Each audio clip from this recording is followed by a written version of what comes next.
The pressure to innovate is constant. It can be crippling, or it can be a catalyst for your best thinking and your best work. Every year, Harvard Business School Executive Education helps executives like you understand the forces that drive change and find new approaches to compete and win on innovation. Change course. Get ahead. Go. Start by going to hbs.me/go. That's hbs.me/go. Blog Talk Radio.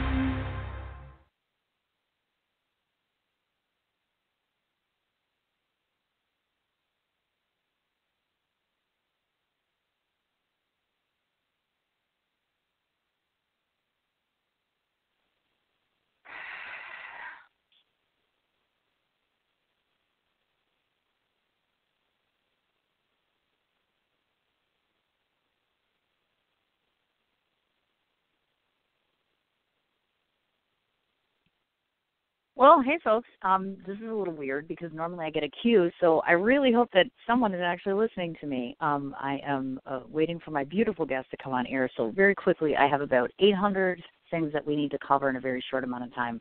First of all, it's been 2 months almost since you guys have heard from me. I am here and I am alive. I'm very unhappy to report that I couldn't possibly feel sicker today, sadly, so I'm going to try to give Ivana an absolutely wonderful show. There's a couple of different things that I need to cover from the news perspective, so let's get through this as quickly as we can. In case you guys didn't get a chance to go check out my social media, you do know that I'm on air, obviously, right now. I'm off Tuesday. I have a show every day this week. Wednesday, we have an author by the name of Dina Pesjani, and I'm so sorry, Dina, if I'm mispronouncing her name. I apologize. She is coming on 1 o'clock Central Standard Time, both a New York City author as well as a motivational speaker, and I'm super excited to have her on because sadly she has had to wait a little more than I would have liked her to. So my apologies to you, Dina, but I'm very excited you're coming on. 3 o'clock Central Standard Time on Thursday, of course, Seattle-based, or I should say close enough to Seattle-based, punk rock band, and one of my clients, so very proud to have Vicious Kitty on. So Matt and Jamma Jimmy, and this is embarrassing to say, I cannot remember the third member, are coming on the show at 3 o'clock Central Standard Time. And then Friday, 4 o'clock Central Standard Time, you might recognize his name. Why? Because he's been on my show, number one. Number two, we have decided to collaborate on a new clothing line together, and more importantly, he has new movies to promote, he has new frocks to promote, he has, oh my God, he has so much going on, and he's an absolutely amazing New York City actor, human, friend, individual. There aren't enough adjectives. Michael Gentili, 4 o'clock Central Standard Time on Friday. So that rounds up my entire week as far as shows go. I want to remind everybody that Art is Alive Film Festival regular submission deadline is this coming week. In fact, it's coming up on this coming Friday. So to break it down quickly, shorts and features, anything up to 90 minutes is $25. Anybody who is a student filmmaker submitting, it's 10 o'clock or 10 o'clock. I'm all right, $10 across the board, whatever you're submitting. And then, of course, as it relates to screenplays, they're always a standard $20. Art is Alive Film Festival.yolasite.com is the name of my website for the festival itself, or you can submit through Film Freeway, which is filmfreeway.com/Art is Alive Film Festival. I want to remind everybody, first and foremost, thank you so much for voting and telling me which one of the motorcycle pictures you liked. The Motorcycle Magazine is coming out in April. So if anybody is looking for a copy of myself and that beautiful picture, or they tell me it's a beautiful picture anyway, keep in contact with me on social media. Cindy, the last name is M-I-C-H. Otherwise, you can email me directly at CIN4251@gmail.com. If you follow the progress of 100 Looks of Love, you know that we're finally filming. Oh, my God, right? Should be done by the end of March. Extremely excited about that. We are looking at a potential slated release of June, which is right after my film festival. 19th to the 22nd, the week after, we'll be premiering in New York City, and then we're doing a total of 100 screenings between the Midwest and the East Coast. Yes, I'm going to be a very busy woman between doing the screenings as well as being on tour. That's the other big exciting thing I wanted to mention. To those of you who have not checked out Michael's collaboration along with myself, it's called MG Frocks, and that's MG for his initials and Frocks, Frocks. The website should be up this week. I want you to go ahead and check out his Facebook page. He has 2 different events that are coming up, and then we hit the high road. And basically, March means Florida and Georgia, April means Texas, Colorado, and Louisiana, and May means Nevada, Arizona, and Washington. So we are going to be very, very busy people. So check out obviously he's on Facebook as well as a personal person, but check out his shirt page, also michaelgentili.net, if you want to see some, I don't even know, it's nothing short of amazing. Just watch his reel like over and over and over again. Fabulous, amazing stuff. Last thing I want to remind everybody, Saddlebag Stories. That is obviously the documentary that I've been trying to film for, 2 years now. We're finally going to be hitting the high road while we're selling our frocks, while we're doing celebrity interviews. We're also going to be filming you bikers. So if anybody in those states, and I'll say it again, Florida, Georgia, Texas, Colorado, Louisiana, Nevada, Arizona, and Washington, if you own a Harley-Davidson and you want to be a part of this documentary, again, find me on social media. Cindy, last name M-I-C-H, otherwise CIN4251@gmail.com. So without further ado, instead of listening to me babble, let's get Ivana on the line and we can listen to her speak about her brand new company. Ivana? Hello, how are you? Oh my gosh, very nervous. I'm petrified. This is my first show back and I have a superstar on my show. I'm like bending down to you right now. Like, oh my God, I've seen you on social media. I'm so excited. She's beautiful. Her significant other is beautiful. The people she works with are beautiful. I know this because I've been stalking you for days. That's what journalists do. We stalk and we try to find all this information out. And I was like, oh my God, I'm so intimidated right now. I'm at home. I'm totally intimidated because I'm this. You know what it's like when you've been off of work for a while, and so this is my mainstay. My show is my big thing. I've been off of the air for quite a while now, and so you're my first interview back. You're my first script that I've written. I'm terribly, terribly nervous, so I'm kind of sitting in my kitchen, and I'm recuperating from a procedure. So I've got my feet up. Well, I hope you get better soon, and it is an absolute honor to be your first guest. Oh my gosh! Now I am so flattered. Well, you know, I have my all my stuff laid out here. My candles are lit. I have this. I call it my white shirt of encouragement. I have this white shirt that I wear when I'm feeling less than stellar. So I have a lot of encouragement, a lot of people in my corner today. So let's see how it goes. A million questions to ask you about.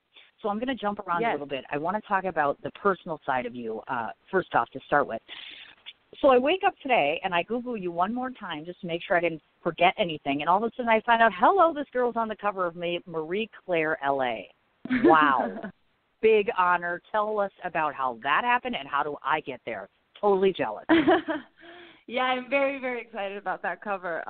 It is a beautiful cover also because it's very rare to see, women together on covers. You usually just see one person. Right. And this was a special issue where they wanted to basically get, different women together. And also, coincidentally, I'm very good friends with the ones that I was paired in. One of them is my sister-in-law, actually. So it turned out great. Yeah, it was a very funny coincidence. And it's obviously amazing to do things with family. So I was very excited to do that cover. And I'm excited to see it. It's actually out, I think, tomorrow in Stan, so I haven't seen it. Oh, okay, gotcha. Because I thought I saw it on your Instagram. I know that I had seen it on one of the social medias, and I was like, oh, my gosh, I should get a copy of that because I'm coming to L.A. And I'm like, oh, my gosh, I totally want a copy. I haven't seen the actual magazine yet. Well, and you bring up an interesting point, so let's spend a minute talking about that because one of the things I get excited about when we're on the air talking to female entrepreneurs and figureheads such as yourself, obviously both of us are females. We work in the entertainment industry and we're both entrepreneurs. So here's my question to you because a lot of people talk about this. The struggle that women have, I see this all the time when we talk about this, and I'm curious in your neck of the woods because obviously you're an LA gal, or you're there. Talk to me a bit about the competition in terms of now that you have crossed over into more the entrepreneurial side. Are you finding that you're holding your own? I know it's really tough when women transition from the entertainment side going on to the entrepreneurial side. What challenges do you face in terms of that, in terms of being female? Because I know it's kind of tough. Women out there are getting discouraged thinking we don't have a place anymore, and I'm saying, heck yes, we do, right? Yeah, exactly. I agree. I mean, yes, I think that, for far too long there was this idea that there was limited space for women to succeed in different realms and industries. And so there was this competitiveness, between women, which I think has been changing a lot these past years. And I've seen it a lot, Suddenly there's the competition turns to solidarity and you realize that we actually are stronger together. So I think it's a great thing. I mean, personally, in entertainment, it's one thing, and then on the entrepreneurial side, it's another thing, and especially in tech. Tech is a very much male-dominated world, I feel, and it has been a very interesting journey. I mean, I never thought I would go into tech, and then when I started with StoryPlace, I learned many, many things, and it was intimidating. It was very nerve-wracking as well, because a lot of what I was doing was based on instinct and really based on my gut feeling about things, which is how I've done most of the things in my life. And that also at times, creates a certain insecurity because you think, you know something, but then you don't really know why you know it. So then with, me at least, I'm very academic. I love learning things. And when I can't figure out the actual explanation behind what I think I know, I start getting very insecure about it. And then I started realizing that your instinct is really just a result of experiences and conversations you've had, people you've met, all of these things. So there actually is a base to support those feelings. And that helped me a lot in my decision-making, in going into a world where I didn't really know what to expect from tech. Definitely, I think that, being a woman does, you have different struggles, different complications. Sometimes, people can sort of diminish you because they feel like you don't know enough, or you don't know certain things, or that women are just not appropriate for certain jobs. And I think that that's changing a lot, more so because we are leading by example. You see all these women that are amazing examples of exactly that, and I think that that's the best way to show people, to lead by example. Oh, I would definitely agree. I also think that you have, and I think I've seen this a lot, the transition like we're talking about in terms of when you're going from one industry to another industry, you've got three things going for you. Clearly, obviously, you're a little younger.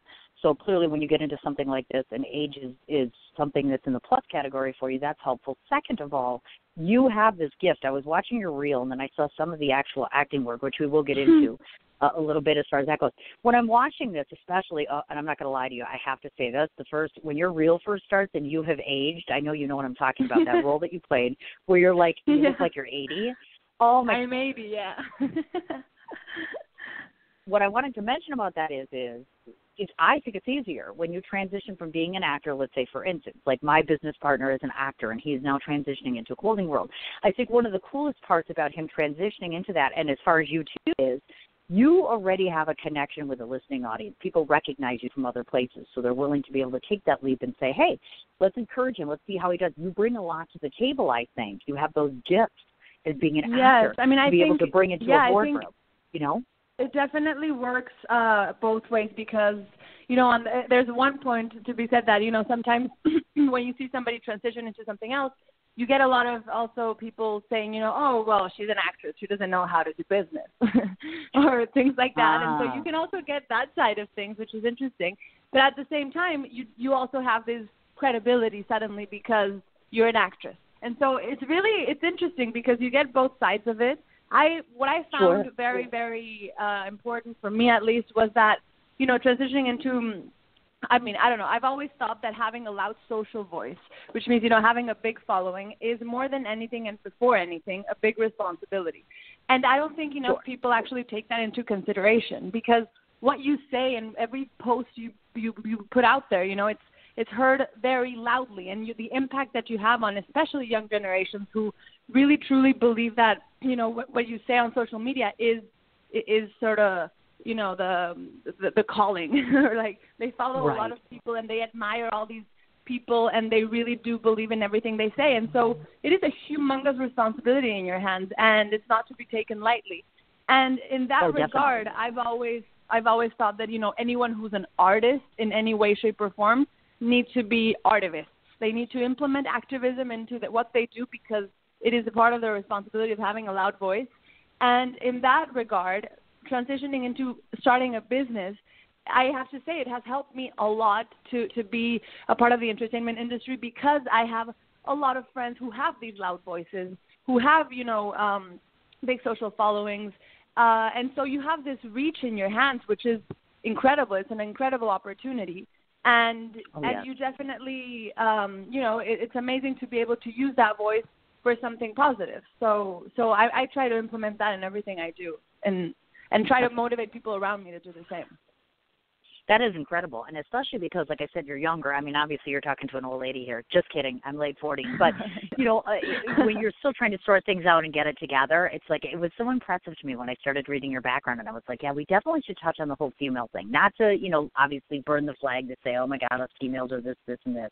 I mean, obviously, males have their challenges, but I applaud you tremendously for being young and courageous enough to be able to say, I want to bring, like you're talking about, this artivism into the culture, into the community, and to bond people, and that's what we're going to get into, of course, is the actual app itself.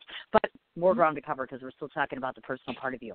One of the things I know about you... I mean, I completely agree with you, and I think that one of the things in that is that, it's very interesting, but growing up, I remember my mother, who's a really amazing example of a strong woman. She was asked a question in one of her conferences, and they asked her, how has it been for you to be a woman and blah blah blah and do all these things, and she stood there sort of thinking about it, and I think it was the first time they ever asked her this, and she said, it's funny, I've never thought of myself as a woman, and everyone was like, really? And she said, I've always just thought of myself as a human being. I never thought of the fact that I was a woman. And I think that speaks a lot to what is needed, to what eventually we need to all get to the point where it's not even a conversation that is being had, because it is just we're all human beings, and it's regardless of gender, of age. Age is also something that, being young, like you said, I really think that the best thing I take from being young is that I can take risks. I can afford to take risks. I don't have kids yet. I don't have all these things that I can take risks, and I could be bold with my decisions, and I can really explore the world in ways which I don't know if I could be able to do if I have a family to feed and things like that. So in that regard, I think that being young is an advantage in that sense. But at the same time, I've encountered many people who are nervous about, my projects, or who think I'm, I don't know, they get nervous about going into business because I'm so young. And so, like anything, I think it has two sides to it. I'm telling you right now, whatever you're doing is working. And we'll get into this, folks, because, of course, I'll scream her accolades. I mean, she's being way, way too humble. But, no, like I said, let's get to know the personal person a little bit more. And because you brought him up already, and, yes, go to her Instagram. You know why? Because she's so in love with her guy. I can't even do it. I can't. I'm like, it's so cute because, first of all, you're both like Ken and Barbie. You know this, right? I'm sure you hear this all the time. She's a very attractive significant other for her, and she raves about him all the time. It's so cute. Because you see, celebrity couples, and you see people out there, of course, and, obviously we're all out there on social media. And what I thought was so darling was you were so very unafraid to be emotional and to be very, very energetic and excited about your partner, and you're very complimentary to him. I don't know how often you notice that, but it's very, very cute and very sweet. So I'm like, well, okay, first of all, boys, just so you know, if you looked on my social media, she ain't single. So there you go. That's number one. So don't be looking to date her. Number two, of course, I was curious to ask, tell us a bit about your significant other, and, of course, is he in the industry as well? And I always like to ask the question because most of us, usually our partners, there is something specific about them that makes us stronger personally and professionally. So if you don't mind sharing that, I'd appreciate it. Yes. I mean, it's interesting because I actually hadn't realized that I compliment him so much, but I hope that he listens to this and realizes that. Aww. No, but he's amazing. I mean, I am very lucky because, I think that it's very important to have someone by your side that really believes in you and that is your number one fan more than anything. And I think that he is my number one fan and I'm his number one fan. And whenever I have doubts or I have bad days, he is the one person to, push me and to say, you can do this. And what do you mean? You know what you're doing. And he's always there for me, and I'm always there for him. So we really try to be supportive of each other's goals and dreams because, the happier he is, the happier we will be, and vice versa. And so I think that it's very important to find somebody who you admire. I think that admiration is something that, a lot of things can happen in a relationship, and I think it's very clear that, love isn't the only thing that matters in terms of having a relationship for the rest of your life with someone. And so there's all these different things that change. There's good days, there's bad days, things can happen. But I think that if you have admiration for that person and respect, so many things come from that, and you just build this friendship. I mean, I had never had a relationship where he was really my best friend. We write together, we write scripts together. We were in long distance for a little bit, and it was very interesting because we wanted to find a dynamic that would keep us together regardless of distance, because especially he's an actor, and so being in this industry, you know, you're constantly having to separate for some periods of time. And so we decided to read a book together. And so every night he would read or I would read, but we would read to each other. And then we decided to write a script together. And so we would go on Skype and we would have video calls where we would share the screen and we would write together at the same time. And we would have 2-hour sessions of writing, and we wouldn't, even if I would be like, oh, you know, I miss you or something, he'd be like, no, right now I'm not your boyfriend, I'm your writing partner. And so we would have to hang up the phone and then call back as your girlfriend if I wanted to have a conversation about our relationship. And it was really funny, but it worked so well, and we're actually done with the script, and we're going to both act in it, so it's amazing. Yeah, you know, you actually could give me some good tips on that, actually. I was just so, yes, I'm doing a film. I'm sure if you heard the announcements in the beginning of the hour here, yes. I'm doing a film. And so soon I'm going to be acting. I've never acted before. I'm acting with someone who is an incredible actor. I'm so blown away. He's one of these actors where if you turn on his reel, the first thing that you notice is, at least to me anyways, he literally effectuates emotion without even doing very little. You know what I mean? He's just one of those actors that comes on screen and he can get you to feel something, good, bad, laugh, cry, etc. And it doesn't take him that long. And what's amazing is he jumps right back into character. Literally, like you could do 5 takes, 6 takes, 7 takes, and he just keeps jumping right back to the same place. I'm blown away by him, right? So here I am, and I'm like, oh, I'll be smart. I'll make him do these scenes with me. And now I'm petrified. I'm like, oh, shit. First of all, he's terribly handsome. Second of all, he's Italian, which never hurts either. And third of all, I'm like, oh, my God, what if he figures out that I don't know what the hell I'm doing? So I'm just curious if you have any tips for me.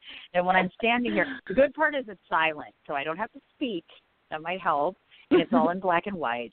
And we have this beautiful waltz that we're doing at the very end of the scene. Nice. And it sounds wonderful. And so I'm terribly intimidated.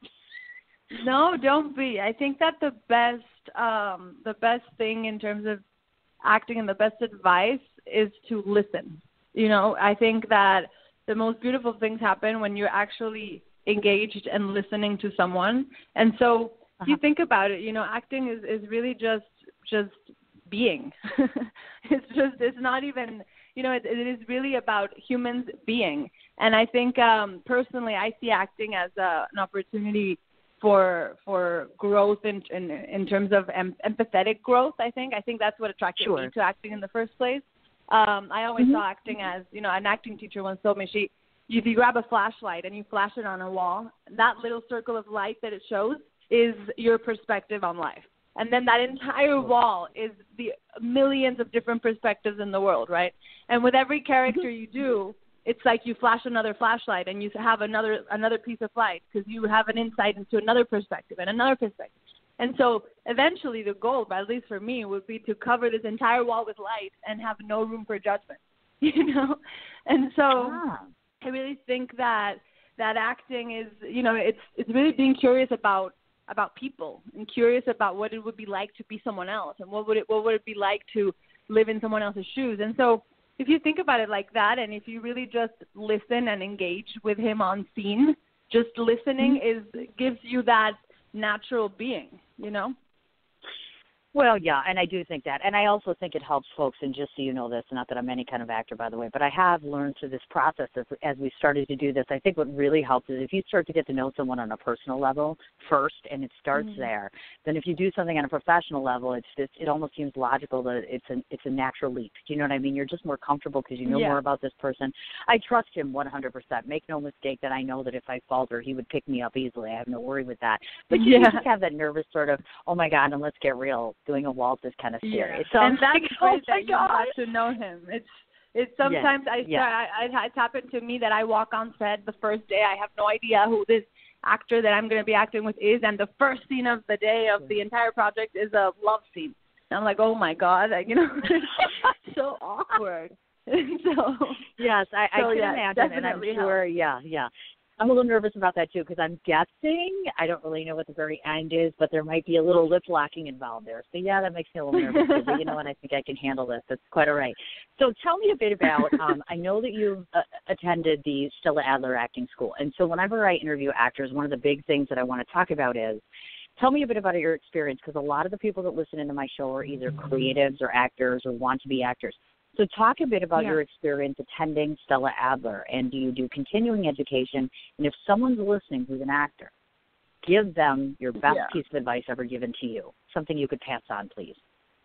The best advice, I think, is always keep learning. When people tell me, oh, so do you study or do you work? I'm like, well, I don't think I'll ever stop studying, because there's so much to learn in the world that, and also especially as actors, you meet more than not, you meet people who think that, they're done with classes. And that's a shame, because you're never really done with classes. It's not about, you don't ever get to a point, at least in acting, where it's like, oh, you learned everything there is to learn. It's about even more than learning. It's about constantly practicing and constantly being active in your art and in your craft, for when that opportunity comes by, you're prepared, you're ready, you've been preparing. Sure. And so there's this quote that my brother told me that was, luck is where opportunity and preparation meet.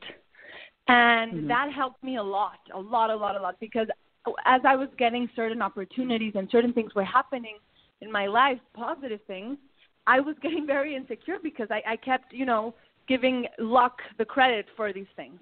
Luck as if it was this intangible, magical element of life. And then when he told me this, I realized that you need to give yourself the credit, because, the opportunity came by, but I was prepared because I had been working nonstop on being prepared.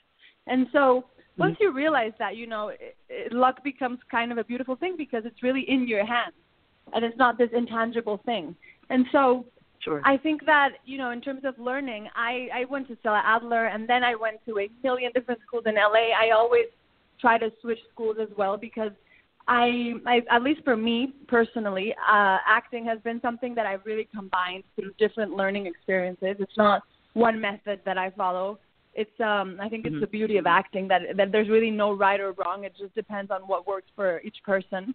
And I really enjoy taking classes all the time, different kinds of classes. I'm starting one in 2 weeks, which is Leslie Kahn in LA. I work with Diana Castle in LA. And so it's really a combination of all these amazing coaches. And also I think that the more you learn of things outside of acting, the better person and actor you become. So taking classes of things that don't necessarily fall directly under what you're doing now. Many people think that you need to study and focus on things that fall under your job description. But actually, you become a much more interesting person when you start studying things that are completely random.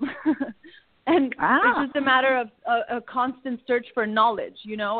I love languages, so I'm learning Russian right now. And I want to learn other languages. And then I want to take, cooking classes and things like that. So I think I'm on a constant journey of learning. And my boyfriend actually, it's something that we both connected with from the beginning, that we both were obsessed with learning.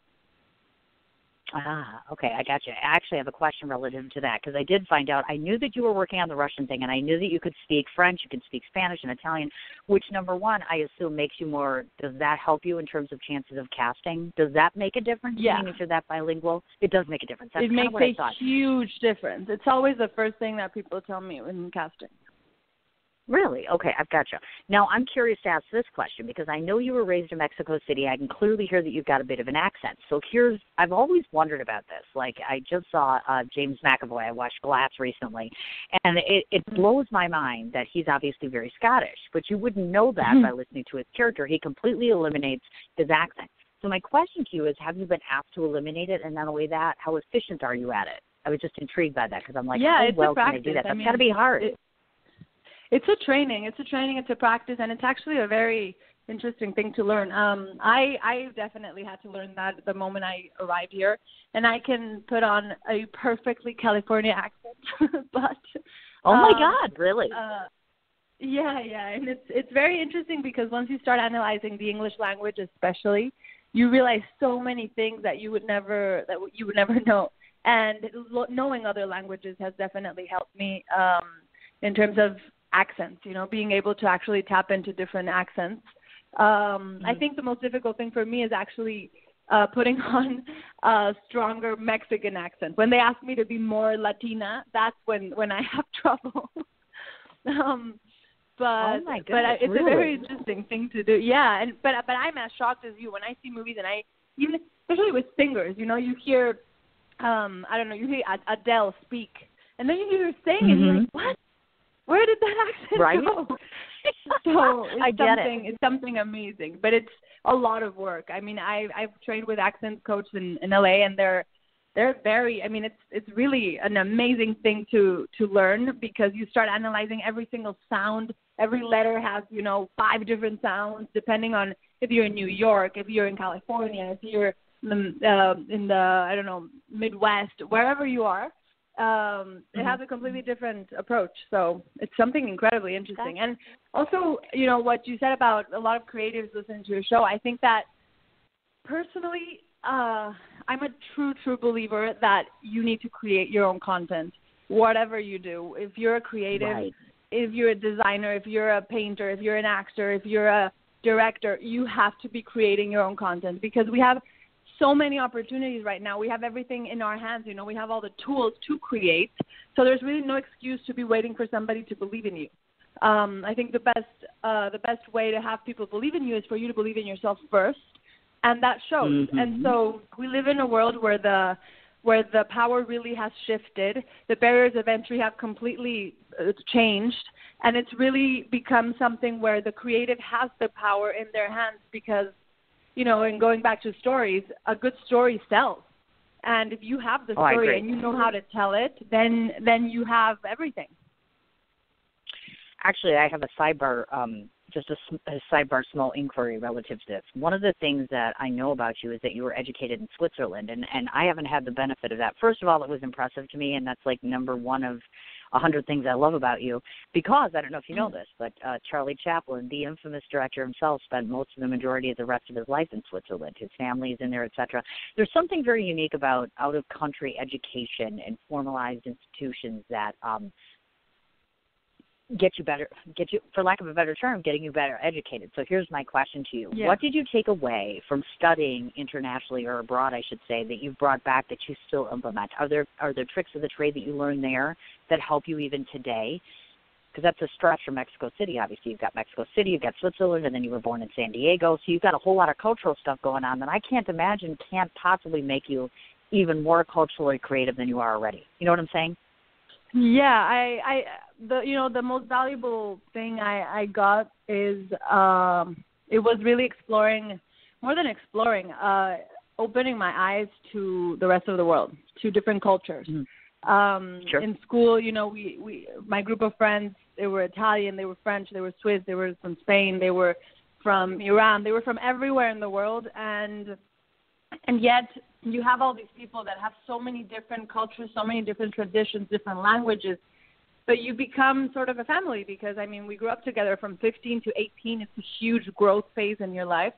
And I made the greatest friends that I know will be my friends for the rest of my life. And the fact that I can go to many, many different countries and I know someone from there or someone who will know someone, it just, realizing that there's this whole other world out there. In Mexico City, it's very close-minded. It's very small in a way. And I had never really understood the significance of leaving your country. And then once you leave, you open your eyes to the fact that there are so many different cultures and that they're all as valid as yours. It's like liking different colors. Sure. And I think that's the essence of empathy in a way. So I want to believe that it's made me a better person and a more understanding person. And that it has helped me understand different aspects of life that I wouldn't necessarily relate to. Interesting. Now, I have to ask you this question, and don't laugh at me, please, but it's true. I'm a very intelligent woman, but I'm very stupid in certain areas. You know what I'm saying? Like, we all have our very strong points, and then sometimes you're like, I'm seriously stupid in this area.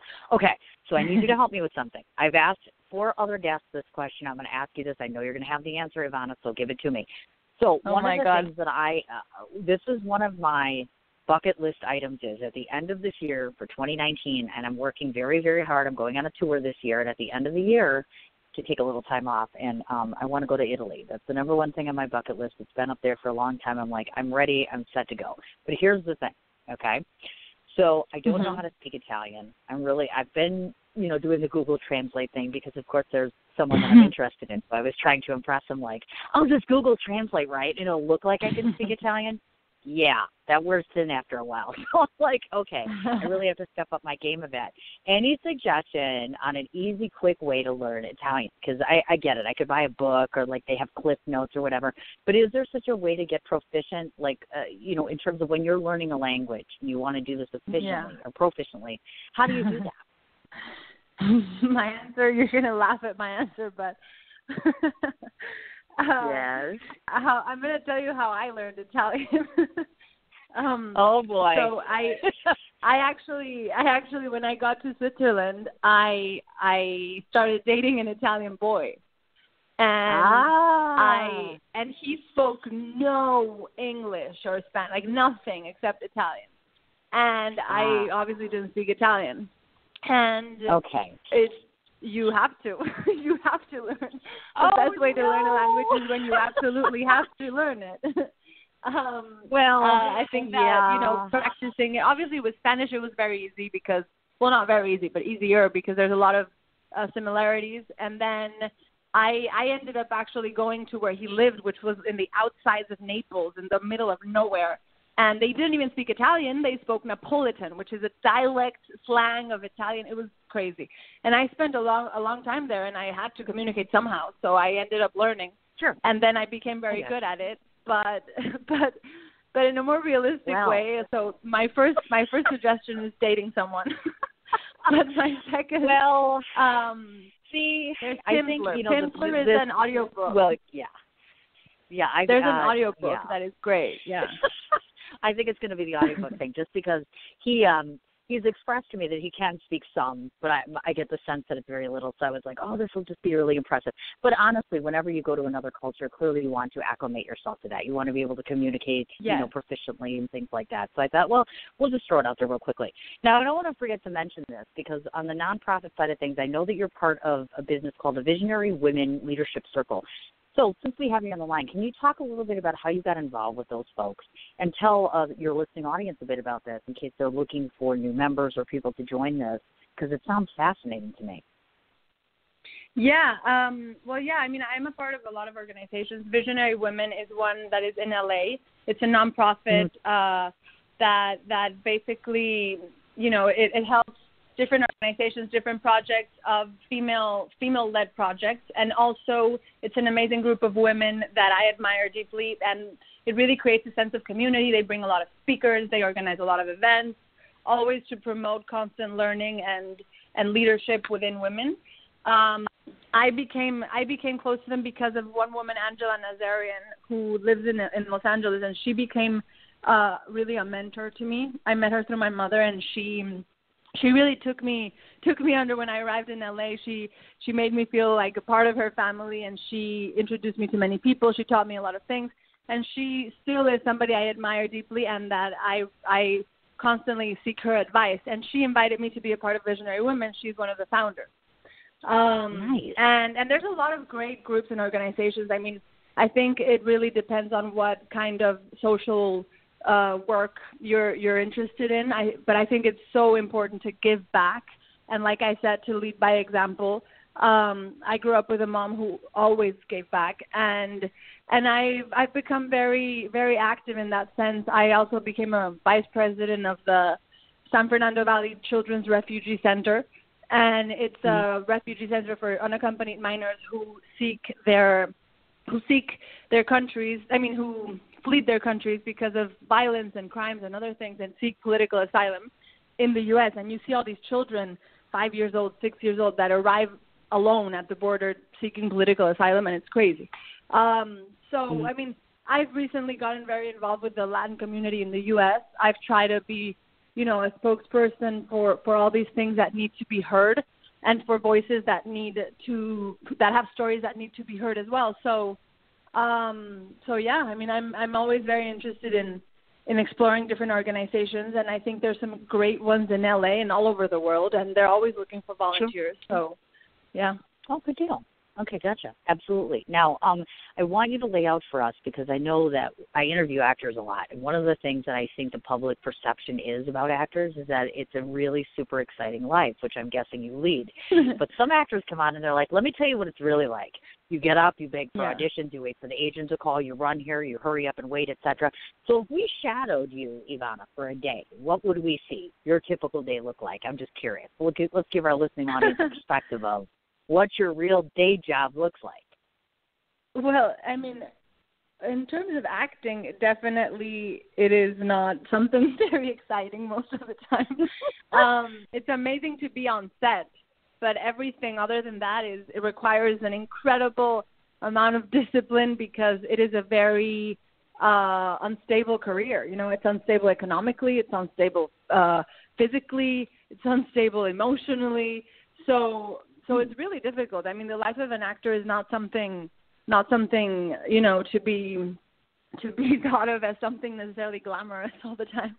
And it's a lot of work, but if you love it, there's really nothing else you can do. And I absolutely love acting, which is why I started off in this, but I also hated the system, and I hated this entire concept of waiting for an audition and waiting for my phone to ring, and then for my success to be depending on, whoever's seeing my audition tape, their mood that day. This killed me. So I decided to start doing my own content, like I said. And so I started creating content. I started writing, producing stories that I wanted to act in. And then it sort of also led me to produce a lot of things that I'm not acting in. And so in my day-to-day right now especially, I'm doing a million different things. So, for example, these days specifically, I wake up and I work on story plays for a couple of hours. And then I work on the script that I wrote with my boyfriend. We're in the process of producing that, so I work on that. And then for a couple of hours, I also work on a show that I'm producing based on an Italian journalist, actually. Her name is Oriana Fallaci. And it's a journalist that I admire so much. And I'm producing a show based on her, so I work on that. And then I also, save some time for my boyfriend and my dog. I walk my dog every course. day. And, I try to exercise. I prepare for auditions. I go to class if I have class, depending on the day. I usually get self-tapes, so I basically created a space in my home specifically for audition tapes. Because honestly, it sort of became a need. And I'm doing a million different things. I think there's no excuse to be just sitting down waiting. There's so much you can do while you wait. Oh, no, I agree with you 150%. In fact, I find most of us females, because I'm very similar to yourself, because I'm involved with so many different projects every day, I'm always working on something different, like hour by hour. Mm-hmm. I switch every couple hours, like you're saying. I'm working on the movie, then I'm working on, now I have this new partnership, and then I'm doing PR for that, and I'm trying to sell this, and there's events going on, and then I have to switch over and do my show, and then, I've been writing lately, but we hope the gods will allow me to go back to writing, and then I'm doing journalism. You know what I mean? So I totally get what you're saying. Yeah. And in fact, you were probably sitting here reading my script, because now you went ahead and jumped ahead of me. So since you brought it up, can you give any details? Because I know the two things in particular I wanted to talk about. The Netflix show that you're producing for Salma Hayek, number one, because I know that's in 2019. And then, of course, the journalist. I'm curious why you picked Oriana Fallaci. I honestly, she picked me. I don't think really? I picked her. Oh, okay. It's a very interesting. Oriana Fallaci is such an interesting woman and such an unconventional story. All of her stories. The one I'm working on specifically is about her book A Man, And it's a political love story, but it's the most unconventional love story you will ever read because it is, it's very raw. It's not necessarily a happy story, but it's very real. And I became very, very passionate about true stories because of Oriana Fallaci. I started reading all of her books, all of her stories, her memoirs, and I love how she writes journalism in the form of literature. And once she was asked why she did that, and she said, because journalism makes me feel like I'm in handcuffs. She can't talk about things. She can only report. And she wanted to talk about it because she is a very opinionated woman. And, everyone who met her when she was alive says that she was an incredibly difficult woman. And especially at that time, she wasn't liked by many people, and men didn't like her at all because she was incredibly opinionated.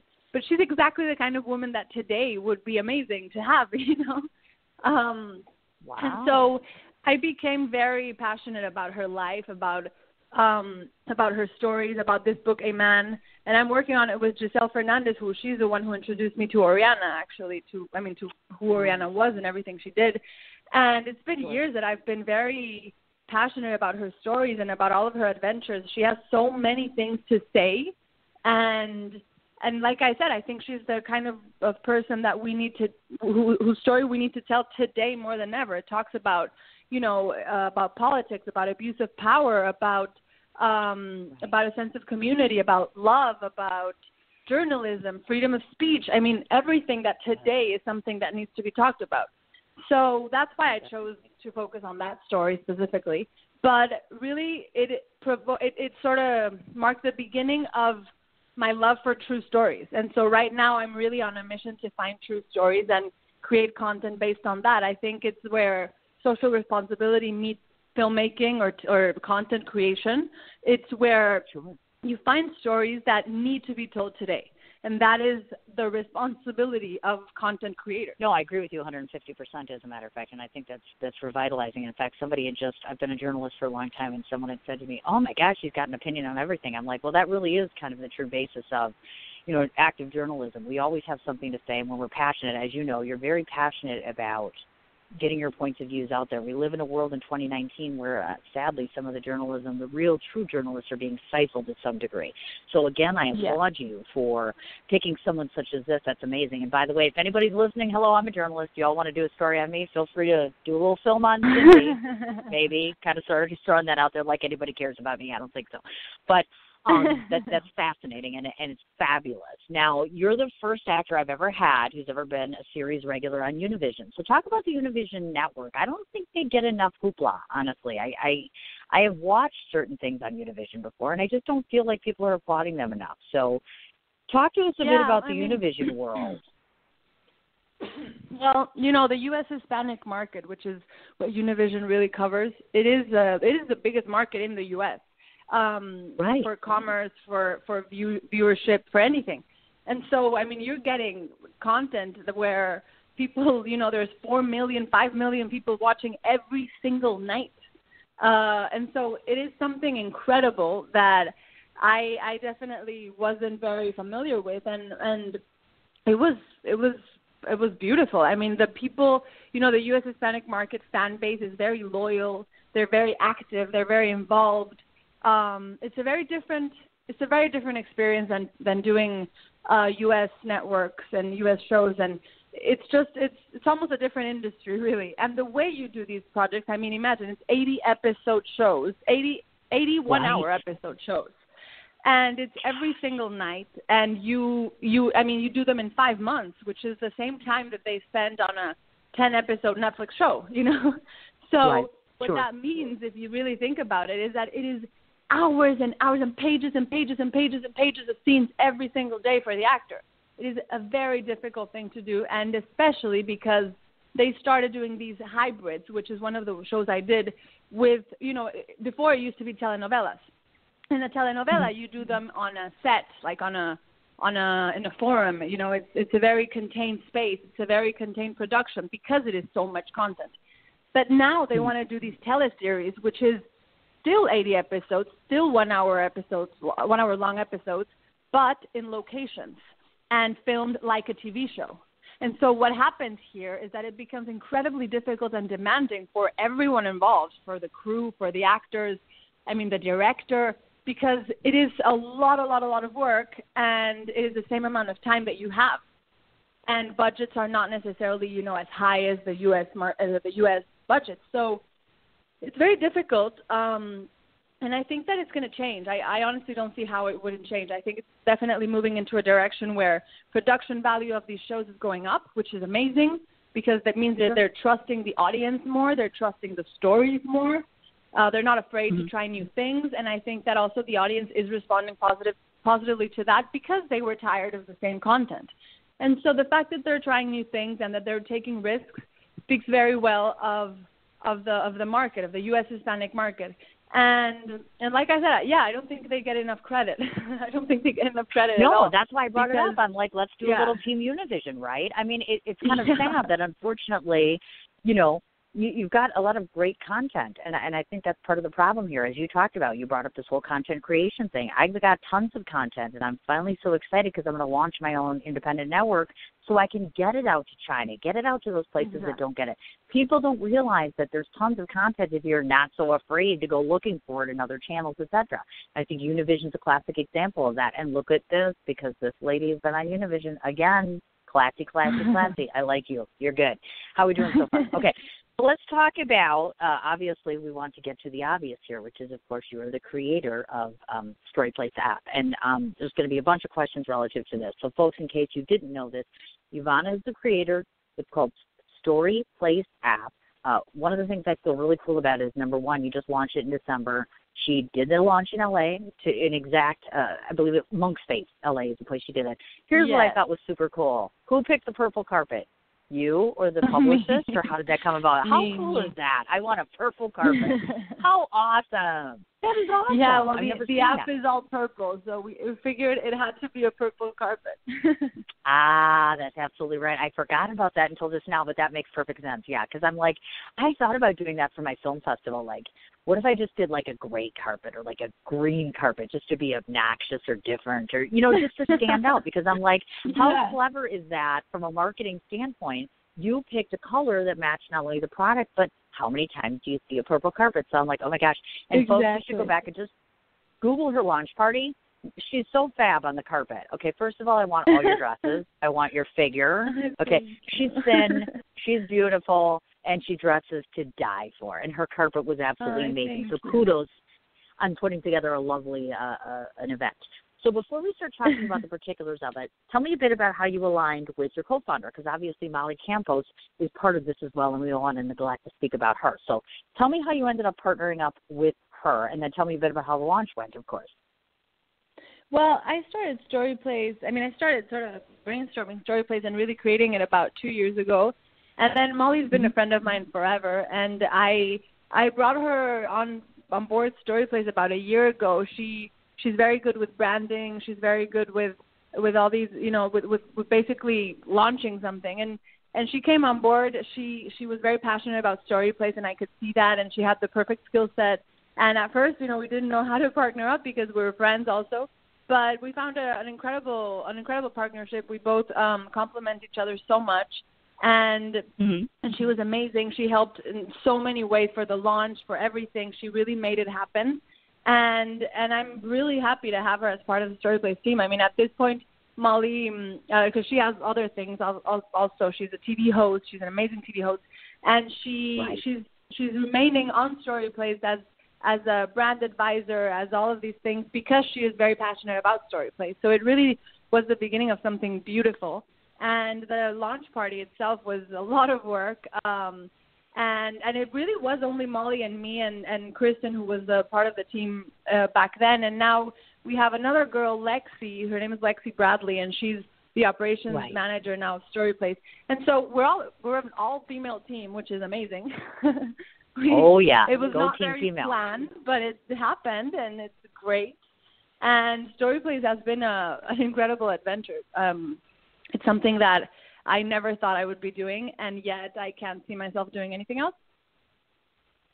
That's amazing. You know, one of the things that we talk about on the show a lot is whenever we speak about entrepreneurs, and I can't say this enough, and I'm sure you would agree with me, Ivana, that when you first start out the business, I think the number one thing that has to be there is not only purpose, but passion as well. I think you have to live, breathe, eat, and sleep this. I was like, literally, I was saying this very tongue-in-cheek the other day. I'm like, yeah. So I got this new clothing line I'm partnering with. I mean, I'm literally eating and sleeping and talking frocks 24/7. I mean, it's frocks. I'm like, I'm kind of frocked out today, though, right? Today I was like, Wonder Woman's taking a break for the frocks. Okay, I can't do it. I can't talk about it anymore. I'm like, you know, sometimes you have to step away from it. But I do believe that if you have a sense of purpose, a sense of passion, and in your particular case, folks, listen to this. The actual quote is, you know, you're promoting empathy through solidarity, philanthropy, culture, and connection. How cool is that? And I love the hashtag. She's got hashtag story place it. Did you come up with that or did your partner? Because that's incredibly, that is ingenious. I love that story place it hashtag. Very cool. Yeah, I came up with it when I came up with the name, which was actually the first thing I came up with years ago with my brother, the name Story Place. Really? I liked it because it was also sort of a verb. Because it was, you know, you can, if you tell me a good story, I can just be like, story place it. So that's one of the reasons why Story Place is called Story Place. And so it just made sense to make that our hashtag. It's been very catchy, and I been, like you said, living, breathing, everything Story Place. Right. I mean, really, the entrepreneurial life, that's another thing I don't think gets enough credit. Entrepreneurs and startups, oh my God, it is something so unique. You know, it's so unique. And I think the other day I was talking about this, about the fact that we live in a world of so much anxiety. And I was like, how is it possible that our generation, you know, uses the word anxiety so much all the time? And then I said, you know, actually it makes perfect sense to me because we live also at a time when we have so many new career paths and so many new things that weren't done before, you know, and we're sort of in a wave of change, and that requires a lot of nerves and a lot of question marks, a lot of unknowns. And so, you know, I studied business and law in college in Boston, and still most of the things I realized that I was doing in Story Place, the things that I had learned didn't apply because I learned how to manage a business of a tangible object, of a product, of something that you make and there's a cost and you sell it. I wasn't taught to do apps, you know. And so you have this entire new industry, and you have all these career paths that, you know, for starting with, you know, talking to your parents about it and convincing everyone in your family that what you're doing is actually something real and that, you know, you're not making this up, and then convincing people around you to believe in you and to believe in something that doesn't exist, which is the essence of a startup. You know, it's innovation, and innovation requires so much trust, and so much trust in yourself and in your gut feeling and in your passion. And it really is an incredible thing to do, a startup. It is, you know, I knew that it was difficult. I never knew how difficult. And today I applaud startup founders and creators. And, you know, it requires a lot of work for not a lot of money.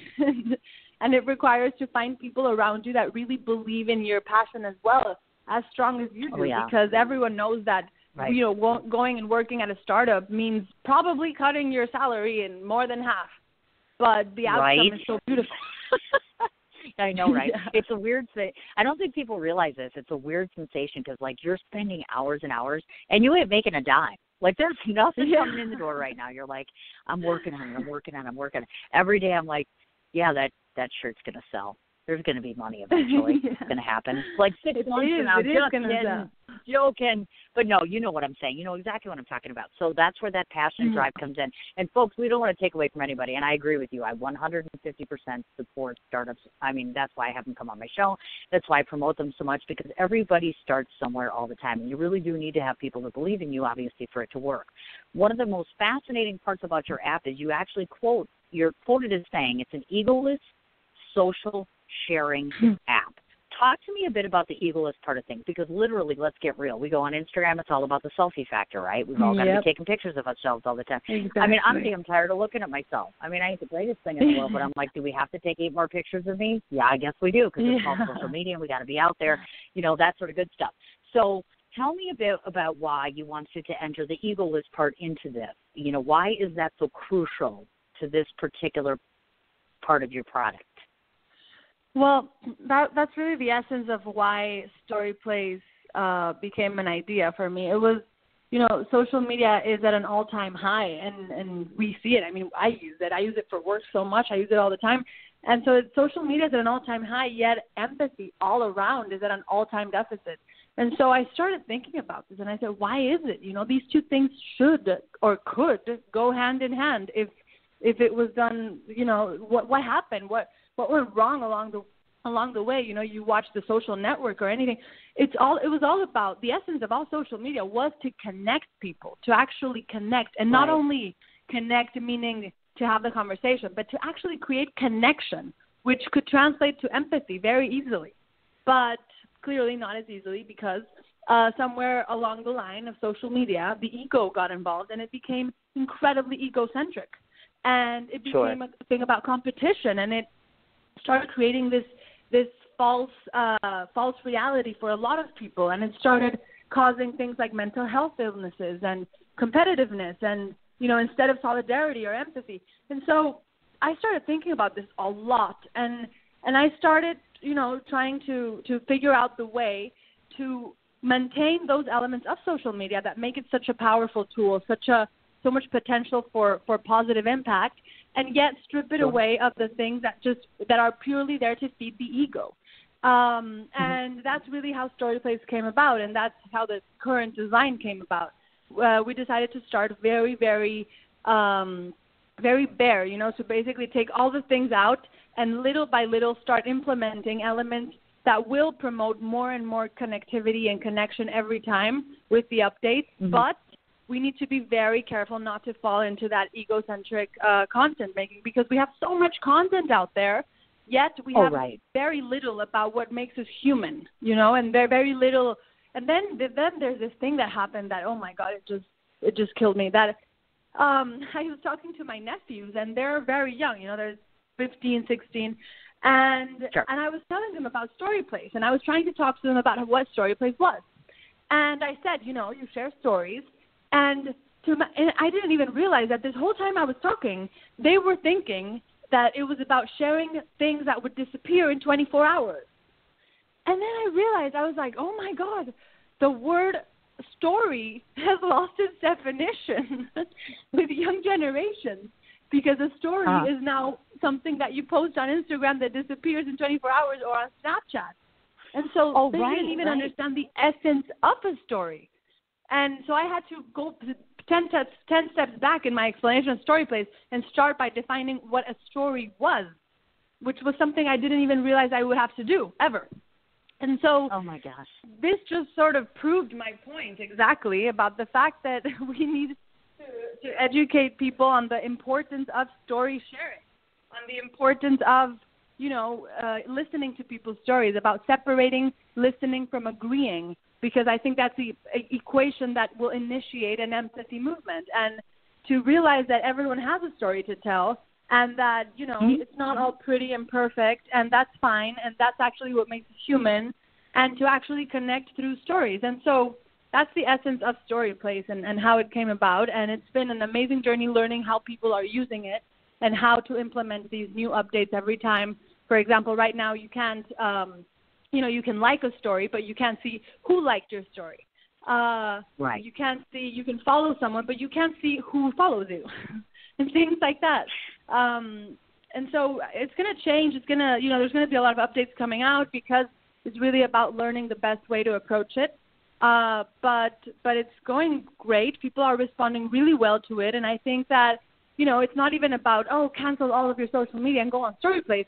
It's just adding a layer of truth to your content and to your connection with other people. And then all the stories are pinned on a map to where the story happened. So it's also trying to disrupt tourism in a way by implementing this interest in people, learn the stories of the people that are around you, learn the stories of the coffee shop owner around the corner. And so really interact with people. That's the one thing about your app that stood out to me. One of the first reasons I approached and said, hey, I want to talk to this woman is because I love the fact that the common thread that connects this one common thread that connects people are these shared situations. We've all shared situations in our lives, whether it's with our children, whether it's with our significant others, our friends, the whole 9 yards. And I love it. Plus, you filter it by subject. It actually gets filtered by subject and then sorted again by subtopic as well as region. So you're literally kind of like posting, then, filtering it out like that, which I think is a very innovative way to do things, actually. Yeah, it's a form of self-journalism. Well, right. That's that to those of us that are journalists, that stands out right away. And number two, Now I was told. Now, do you have to use a pen name when you're on the app, or can you use your real name? Or I saw the reference to that, but I just wanted to clarify for folks that are listening if they want to use the app. Are they? The only thing public to other people. The only thing public to other people is your pen name. So it really depends on you if you want to, use your real name or not as your pen name. But we definitely do promote anonymity as a way of if it's something that, if privacy is a reason why you don't share enough stories, then go ahead and use a pen name. But still, you have the ability to maintain an identity within the app. So that's the idea behind the pen name. Oh, very, very nice.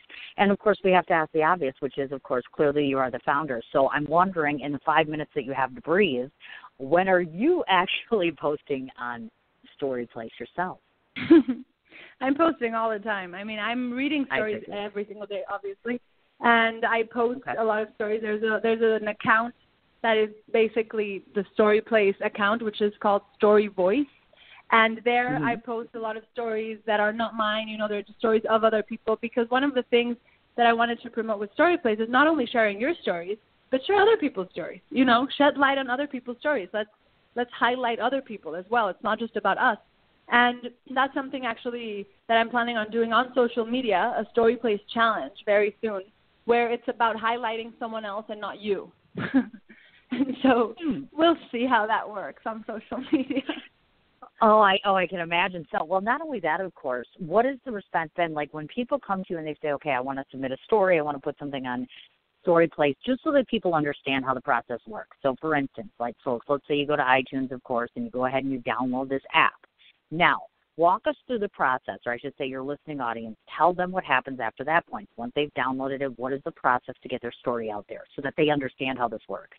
So you download the app on the App Store. It's coming out for Android in March.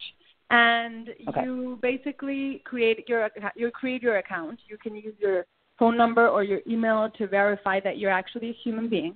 And then you create your account. You use a pen name. That is whatever name you want to choose, if you want your real name or your private name. And then you select your favorite topics. And so those are the topics that will basically populate your feed. Once you have your account, you can explore all the stories you want. You can explore stories about a specific topic, explore stories using the map or using the storyteller names, and then you can upload a story. And it's very simple, the uploading a story element of it. You click on the biggest middle button there, and it's the logo, and you go on there, and it's really designed to not intimidate the non-writer. So it's not an article. It's not a blog. You don't need to be an amazing writer in order to write a story. It's just, you really just need to have a story, which we all do. So, and it's also not about sharing the story, the one story that defines you. It's stories in general. You have so many stories that make up who you are as a human being. So it's really made simple. And you upload your story. You add a cover photo for your story, which is sort of the backdrop, let's say, of your title of the story. And then you add tags to it so that people can find it easier. You can choose if it's in English or Spanish, because the app is currently available in English and in Spanish.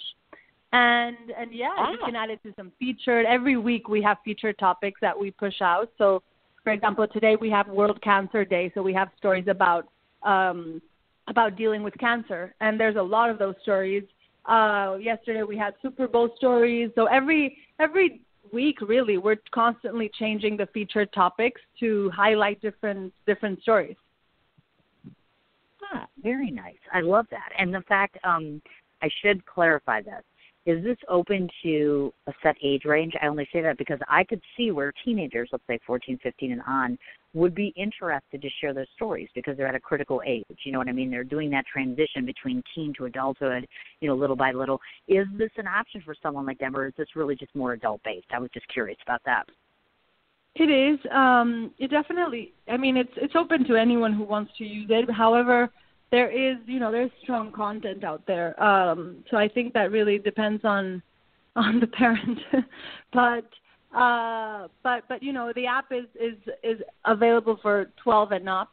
And the thing is, the content itself, there's stories that are difficult to read. Empathy doesn't come pretty. And so we don't basically curate stories and only put positive stories. We sort of let the story world be its own thing and its real thing, which is positive, negative, sad, happy, funny, tragic, So, it really depends on the person and how. But you can also, filter out certain topics so that you can only have access to certain topics. So you can definitely manage that. Nice. I just wanted to make sure that because I know that people are listening and depending on the families at home, this is something that you can really get on board with and support clearly. And I'm super excited to announce that I'm going to be contributing this week. I'm nervous. This is my first story place that's going up this verse. Well, I am very excited, but I'm very nervous all at the same time. I just started on another app with something, and so because somebody approached me and they're like, you are celebrity status. And I was like, yeah, I interview celebrities. It was mind-blowing. And that's where that ego thing comes in because I'm like, I have no ego. So the fact that somebody was like saying I'm a celebrity, I'm like, are you even talking to me? So this is refreshing to me because I use social media all the time. Like if you were on my Facebook, you would see that I'm constantly saying to people, if you're reading this now, I'm sending encouraging and inspiring, stories, things like that. So this is really right along my vein, actually, to tell you the truth. So I'm very flattered and honored to be given the chance to get onto your app, of course, and to contribute as well. Amazing. And I'm folks, honored. Thank you. Oh, of course. And just in case you guys are wondering how she's doing, not only did she have her launch party, but get this. She's been on Bold TV. She's been featured in 17 Magazine, Cheddar TV, South California Magazine, Fortune Magazine, and the list goes on and on and on her website. So before I forget to ask this question, because you mentioned, obviously, for right now, folks, that means that you have to have a particular phone, correct, because Android isn't quite here yet. So the people that can use it at this moment have to have iPhone, correct, or? Exactly, iPhone, because it's on the iOS store, and in Android, it's coming out in March. Okay, absolutely wonderful. Okay, so I guess my only other question then is for the future. Let's say, for instance, somebody wants to come and talk to you about the app. Are you doing shows? Are you doing special events? If people want to walk up to you and be like, I totally want to know this Ivana girl, because who wouldn't? Hello? I love it. I love people contacting me, approaching me. I'm very easy to contact. I answer every single message I get on Instagram. Nice. I answer every email I get. My email is on my Instagram. I have one email there. Otherwise, it's Ivana at StoryPlace, which is very simple. And I love hearing people's stories. I love getting to know people. So by all means, please do. Oh, my gosh, how awesome is that? Okay, we have a couple of things to do to finish up before the show is finally complete. First of all, I want to do a very special shout-out to both Jennifer and to Tiffany as well with Press Pass LA, because if it wasn't for the two of those gals, you wouldn't be here right now. So major kudos to you folks. If you guys are looking for anything press relative, or I should say, PR-related in the LA world, they are your go-to girls, definitely. PressPassLA.com is the website to go ahead and check them out. And major thank you, ladies, for getting this orchestrated. I know it took us a bit of time, and I appreciate your patience and persistence with this. So I'm going to read off every single place to find you, and when I get done, just please let me know if I missed anything, okay? Because there's a few. Get this. Wait till you hear this, folks. So 2 different websites for her. Obviously, what we just spoke about, which is the StoryPlace app. So it's storyplace.com. Otherwise, she herself, the name is Ivana, which is Ivana, and then there's a hyphen, and then the last name, which is DEMARIA.com. That's where you can go ahead and find out her acting. You can see her 80 years old. You can watch her reel. You can see all of her different press. It's so exciting. Obviously, the app that we're talking about, go to itunes.apple.com. She is also on YouTube. She is on Facebook, and not only is herself, she has a professional page as well as StoryPlace app, Instagram, My StoryPlace, as well as Ivana Marie, also on Twitter, also on IMDb. Any other places where you might be, social media-wise? I don't think so. I think that's very complete. Oh, my gosh. Well, I am a journalist. That's my job. I'm supposed to do that. So there are always the last two things that we do on the show all of the time, just to let you know, as well as to the listening audience. Obviously, once this show gets finished, it becomes an archived episode in about 2 hours or so. So what will happen is I'll send you the final copy of that. I also upload all of my episodes onto YouTube so that they're back there. So in case anybody didn't get to listen in today, they get to go back and go ahead and hear the show. So just as a heads up to you, it'll be live within a couple of hours, and I'll send that over to you. That's number one. Number two, you've never done my show before, so I'm sure that you do not know this, but I surprise everybody that comes on my show. Did you know that? I always have surprises for my guests. You're my first one back, so I have 3 surprises for you. Are you sitting down? I hope so. Oh, my God. She's Yes. probably on a treadmill like Raul, right? Because I could see her. I'm telling you, folks, she's like 110 pounds of beauty. It's so cute. Okay, so obviously whenever I have actors on the show, I always get excited because I'm in the same medium as them. So I'm like, what could I possibly offer the girl that has everything? And, yes, she does have everything at her age, by the way. So I've got 3 things for you. I am not 100% sure as to whether or not you will ever get to New York City. I find that either people are either East Coasters or they're LA people. I go and they're a lot never to kind New of York. bi-coastal. My sister lives there. Oh, I love you. Well, let me just throw this out to you. June 19th to the 22nd, this is my 3rd year of the Art is Alive Film Festival. And one of the things that I'm always trying to do is to build it to be bigger and better.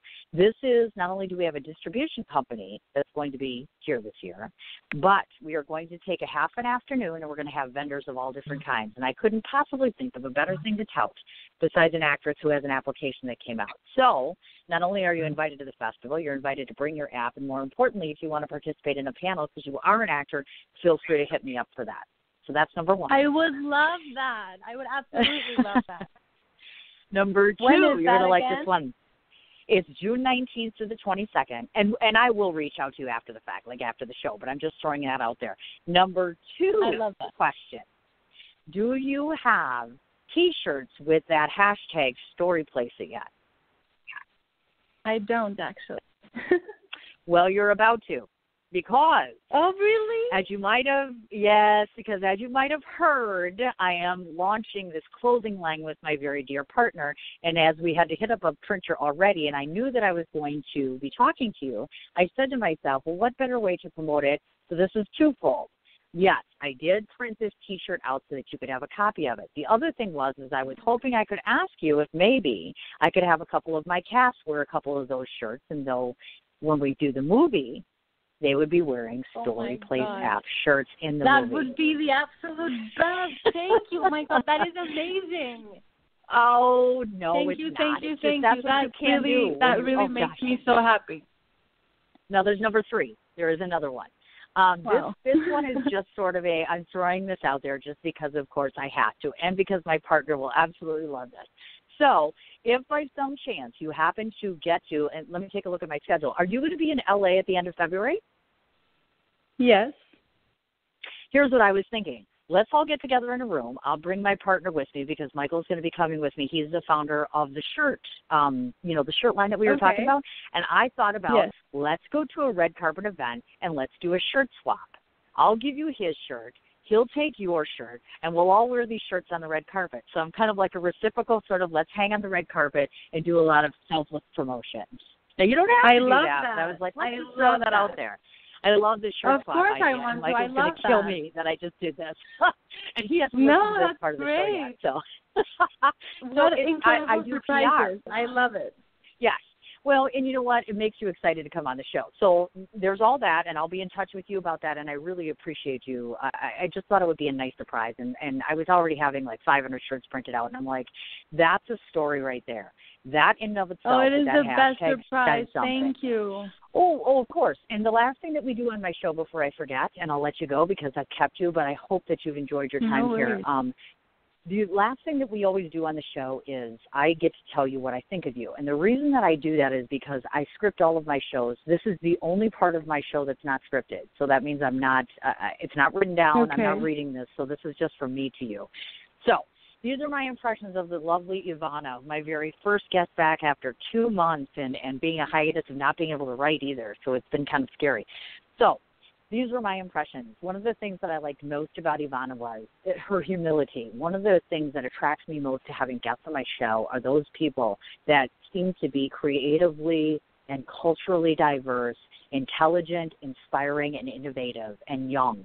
You have youth going for you. You have a lot of sense of just the innovation that comes along with creating such an app that moves so many people, touches so many lives, shares so many stories, so many sentiments. I can only imagine how many tears and smiles and just sheer joy is shared between states with people that you've never even met before by these lovely stories that you've given them a platform to have. That, number one, was impressive enough. Number two, you have a class act when it comes to Press Pass LA, just throwing that out there again. But on a side note, everything that I have researched about you led me to believe three different things. You really are a very, very exceptional actress for being a young woman. There is something about you that stands out when you walk into a room and you're in front of a camera. You're extremely expressive, somewhat similar to Michael that we were talking about earlier. You do a wonderful job of convincing your audience that you are 80 years old, that you are 20 years old, and you have a smart-ass mouth. Sorry for the profanity, but you're believable. And you're beautiful on screen, and you're very, very, very brilliant with how you act, and you need to know that. Number three, the fact that you are engaging and empowering so many females at such a young age must make your family very proud, and your best friend, aka boyfriend, very proud as well. I'm very privileged that you took the time and were very patient enough to wait for me to do this interview. And I do hope that you know that my platform is open to you again. Like I said, we're launching an independent TV network, so my show will actually be live now at the end of the year. So feel free to come on and do a live interview with me, and I definitely will be in touch, afterwards with all this stuff. But that's it. That's the whole deal. I would absolutely love to come back, and really everything you just said, I cannot tell you how much that means, and it's really amazing to hear. So thank you for taking the time to talk to me, and also for telling me all of that, because it's really beautiful, and it really touches my heart. So thank you. Oh, thank you. Of course, anytime whatsoever. Like I said, I'll be in touch afterwards. I'll send you the copies of the links, etc. We'll get connected. We'll work out the whole film festival thing, etc., and then we'll get our timing together for LA. But, yeah, I just appreciate your patience, and go enjoy your afternoon. I'm going to go lay low here before my kids come home, and I'll be in touch soon. Amazing. Thank you so much. I really enjoyed it. All right. Oh, wonderful. Great. You have a good day. I'll talk to you soon, honey. Thanks. Okay, you too. Bye. Bye-bye. Tell me that she wasn't fabulous, right? I mean, if you got to start a show off after 2 months, I'm here to tell you, she's the girl to have it with. Again, one more time, huge bit of gratitude to both Jennifer and Tiffany at Press Pass LA. Again, if you have any PR needs in the LA area, or frankly in any area, they are your go-to girls. PressPassLA.com. Nothing but proficient, professional, and frankly, extremely very pleasant. So I was very thrilled with that. So thanks again, girls, for this. Again, one more time, the name of the gal is Ivana De Maria, actress and producer, as we had mentioned, as well as the founder, along with Molly Campos, of StoryPlace app. Again, Facebook, she has a professional page, and the name again, StoryPlace app. Go to itunes.apple.com, go to the App Store, go ahead and download that to be able to contribute. And as well, she mentioned in March, it will be on the Android version. So for right now, just unfortunately, iPhones, folks. 2 websites, storyplace.com and Ivana-DEMARIA.com. She is on Twitter. She is on IMDb, of course. For Instagram, again, My Story Place, as well as Ivana Marie, which is her personal Instagram, obviously, as well as YouTube. Go ahead and check out her reel, as we had mentioned. And the nonprofit that we spoke of earlier, just in case you folks may have forgotten, is Visionary Women Leadership Circle. So that kind of ends and finishes absolutely everything relative to the interview. Ivana, again, thank you so very much. I just wanted to take a minute or two before I wrap things up to just quickly say a few final finishing notes. First of all, I have some new people listening in, and, of course, if you've never heard my show before, I do hope that even though I've been on hiatus and I'm finally back and in the swing of things, that you've heard something that either entertains you or engages you or finds you curious or champions you to say, hey, I want to listen to Cindy's show all year round. I do hope that I keep you around for a little while. So that's number one. Number two, to those of you that are loyal and loving listeners, as I call you, who have been part of my flock for some time, every time I post up the new numbers, and as you see, we are at 92,000 between 2 shows, all that reminds me of is that I need to be grateful, and I need to be reminding you how all of you give me so much to work with. If it wasn't for you, I wouldn't have a show, and if it wasn't for all of your support, I would have no one to talk to. I literally would have no platform, and now I would have no tour. So know this, I am and remain 100% in your debt for everything you've given me relative to the show. I also want to say thank you so much to the very few who have been in the loop here and taken this journey with me. Obviously, it's been a rough couple of months, and I don't even know how to express my gratitude for the people that have really sat in the shadows and championed me and cheered me on every moment for the last few months. I'm very, very blessed to have some wonderful, caring, big-hearted people in my life. And again, very indebted to you for all of that. On the last note, like I said, I want to remind everybody, go ahead, check out the MG Frocks page, check out the Sins Chat Corner page. Anybody who wants to know where we're going to be within the course of the tour, like I said, we're going to be starting with the 2 events in Milwaukee. Then I go to New York very quickly, and then the week after, we're automatically starting. We'll be in Vegas on the 27th, and then we will be in LA the 28th, as well as I believe it's the 28th and the 1st, if I'm not mistaken. And then right away in March, we're headed to New York and all of the various states. So check on both of those pages as far as that goes. Super excited just to be getting on the road. Super excited to be filming my movie, as well as meeting people out there that I've never had a chance to see, and showing some great stories about life on the road being a Harley rider. So obviously, super exciting stuff. So I get to be off the radio tomorrow, and then, like I said, Wednesday, Thursday, and Friday, please join me if you can. Please spread the word if you can. Absolutely. And, of course, like I said, last thing I want to mention is I was terribly petrified and in a panic today that I wasn't going to be able to do my job. So to those of you that called me up or messaged me or posted, I can't do this without you. So, again, very, very appreciative. So on that note, me and my miserable, sick, crappy self are going to get off the radio because I still feel kind of junky. You guys enjoy your afternoon. Again, thanks so much for listening in, and I'll be back on the air Wednesday at 1 o'clock Central Standard Time, so please listen in for Dina's interview. Thanks, guys. Have a great day.